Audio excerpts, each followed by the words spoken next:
করতেছি। দেখছি প্রধান উপদেষ্টা পদত্যাগ করবে। এগুলো কোনো আলোচনার বিষয় না। বাংলাদেশ সামনের দিকে কীভাবে এগিয়ে যাবে, কীভাবে আমরা একটি গণতান্ত্রিক অর্ডারে ফিরে আসবো দ্রুত সময়ে, এইটাই হচ্ছে মুখ্য বিষয়। সুতরাং এটার উপর আমাদের আলোচনা থাকে। এটা হচ্ছে সবচেয়ে বাংলাদেশের মানুষের জন্য এই মুহূর্তে আমরা কত দ্রুত একটি গণতান্ত্রিক অর্ডারে ফিরে যাব বাংলাদেশ, সেইটা হচ্ছে মুখ্য বিষয়।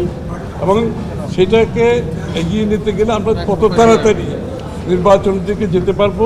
পাঠাও চলো দেশি ভাইবে। পাঠাও বাইকে 300 টাকা পর্যন্ত ডিসকাউন্ট। ডাউনলোড পাঠাও অ্যাপ নাও।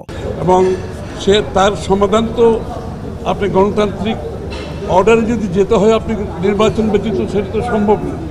এইটাই সবচেয়ে মুখ্য বিষয় আজকে, এবং আমি নিশ্চিত এটার উপর আমাদের আলোচনা হবে। সংকট থেকে উত্তরণের উপায় কি মনে করছেন? কোথায় সংকট? আমরা তো কোনো সংকট আমরা দেখছি প্রধান উপদেষ্টা পদত্যাগ করবে।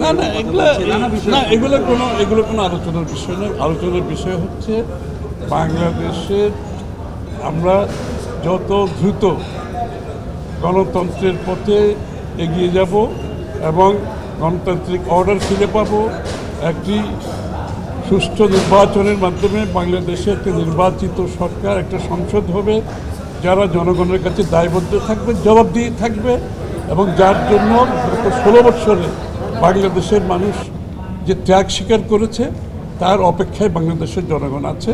সুতরাং এটাই হচ্ছে মুখ্য বিষয়, এটার উপর আলোচনা। আপনারা অসন্তুষ্ট হয়ে আসছেন প্রধান উপদেষ্টার সাক্ষাৎ করে, আজকে আপনাদেরকে আবার ডেকেছেন। আজকে কি আপনারা সন্তুষ্ট হয়ে ফিরতে চান?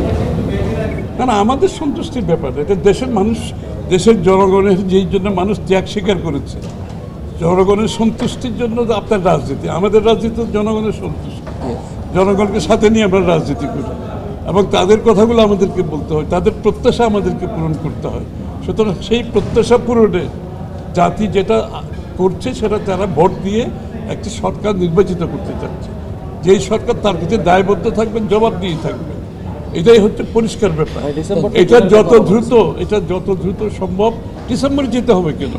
ডিসেম্বর আগেও তো হতে পারে, তাই না?